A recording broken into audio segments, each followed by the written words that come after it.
इस मूवी की स्टोरी दोस्तों दिमाग घुमा देने वाली है, क्योंकि इसमें आप एक ऐसा इंसान को देखोगे जिसे खुद पता नहीं था कि वो असल में एक रोबोट है।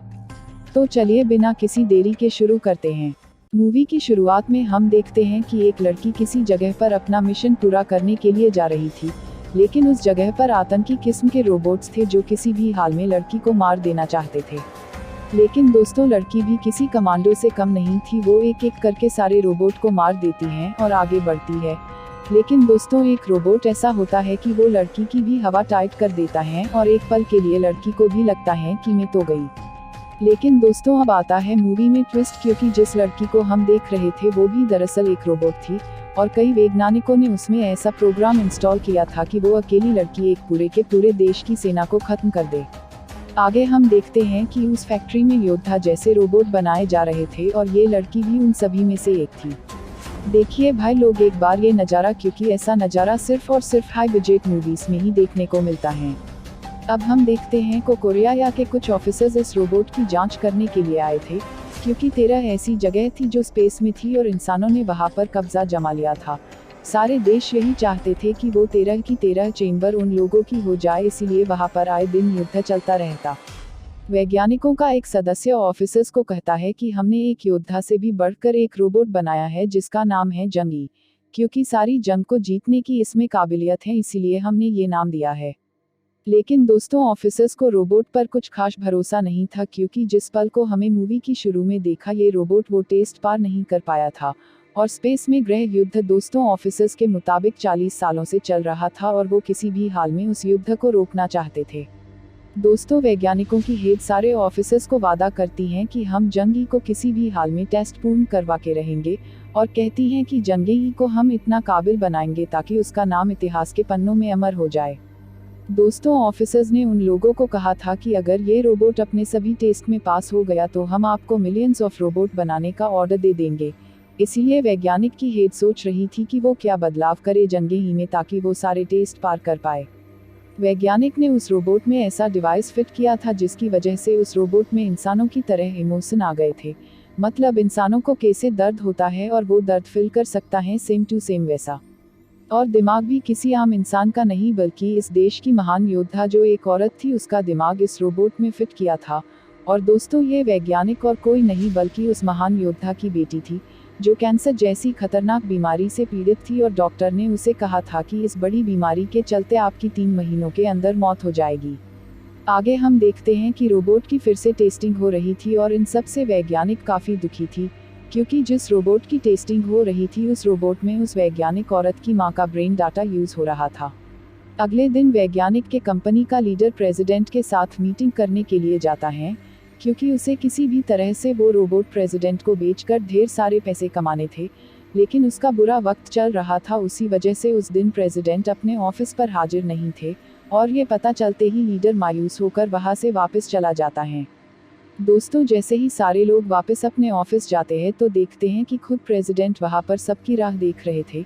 कुछ ही देर में वैज्ञानिकों का बॉस भी रोबोट की तरह फ्रीज हो जाता है, क्योंकि वो भी एक रोबोट था जिसे खुद प्रेसिडेंट ने बनाया था और अपना ब्रेन डाटा उसमें ट्रांसफ़र किया था।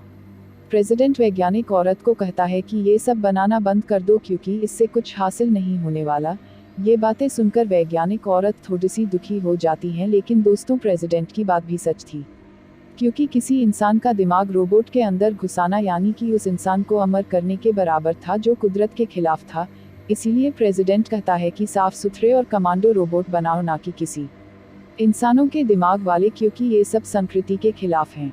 प्रेसिडेंट के जाने के बाद उसका रोबोट जंगेई का टेस्ट कर रहा था, क्योंकि जंगेई अपने टेस्ट में वापस फेल हो चुकी थी। जंगेई के अंदर वैज्ञानिक औरत की मां का ब्रेन डाटा था, जिसकी वजह से वो देख नहीं पा रही थी कि जंगेई के टॉर्चर को जो प्रेसिडेंट का रोबोट इसके साथ कर रहा था। इसीलिए वैज्ञानिक औरत जंगेई के सिस्टम को डीएक्टिवेट कर देती है ताकि उसे अपनी मां के साथ होता हुआ टॉर्चर ना देखना पड़े। भले ही दोस्तों वो एक रोबोट था, लेकिन वैज्ञानिक औरत के मां के ब्रेन की वजह से उसमें भी ऐसी फीलिंग्स थी जो कि असल जिंदगी में वैज्ञानिक औरत के मां के अंदर थी।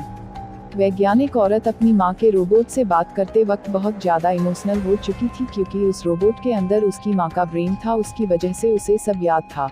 अगले दिन वैज्ञानिक औरत उस रोबोट के कान में कुछ कहती हैं और फिर वहां से अपने चेंबर में वापस लौट जाती हैं। सारे लोग एक आखिरी कोशिश करते हैं और उस टेस्ट में भी जंगेई पास नहीं हो पाती और बीच में ही ढेर हो जाती हैं। लेकिन कुछ वक्त के बाद सारे लोगों को पता चलता है कि जंगेई ने ये सिर्फ नाटक किया था वहाँ से भागने की, क्योंकि उसे गोली तो लगी ही नहीं थी। ये सब होने के बाद वैज्ञानिक औरत भी सारे रोबोट्स का ओरिजिनल डेटा डिलीट कर देती हैं और सारा डेटाबेस क्लीन करके वहाँ से चली जाती हैं। दूसरी ओर वैज्ञानिकों के लीडर ने अपने बाकी के रोबोट्स को हुक्म दे दिया था, जंगेई को कैसे भी करके मेरे सामने लेकर आओ, या तो जिंदा या फिर मुर्दा। इसीलिए बाकी के रोबोट्स जंगेई को पकड़ने के लिए फुल ऑन शोर शराबे वाली फाइट कर रहे थे। एक वक्त ऐसा आता है जब एक रोबोट ने जंगेई को मार ही दिया था, लेकिन अहम टाइम पर वैज्ञानिक औरत वहां आ जाती हैं और जंगेई को बचा लेती है। कुछ ही देर में बाकी के रोबोट्स जंगेई को पकड़ने के लिए आ जाते हैं, लेकिन वैज्ञानिक औरत ने जंगेई को किसी और रोबोट के साथ ट्रांसफर कर दिया था और उन सबसे बचाकर बाहर सही सलामत लेकर आ चुकी थी। लेकिन दोस्तों, जिस ट्रेन में वैज्ञानिक औरत अपने माँ के ब्रेन के बने हुए रोबोट को लेकर जा रही थी, उस ट्रेन में लीडर भी पहले से ही मौजूद था, क्योंकि वैज्ञानिक औरत की सारी सीसीटीवी फुटेज एक रोबोट ने उसे सेंड कर दी थी।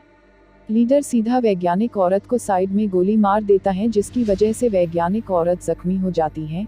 ये सब देखकर रोबोट काफी गुस्सा हो जाता है, क्योंकि आखिर में उस रोबोट के अंदर ब्रेन तो वैज्ञानिक औरत की माँ का ही था। वो लीडर पर हमला करती हैं और उसका एक पार्ट निकल देती हैं, जिसे देखकर लीडर भी चौंक जाता है।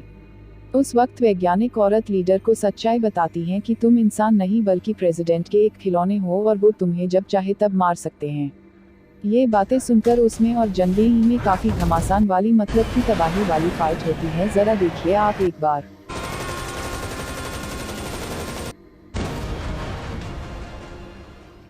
जैसा कि आपने देखा, आखिर में किसी तरह वैज्ञानिक औरत अपने माँ के ब्रेन वाले रोबोट को किसी तरह बचा लेती हैं और लीडर, जो कि एक रोबोट था, वो उस टाइम खत्म हो जाता है।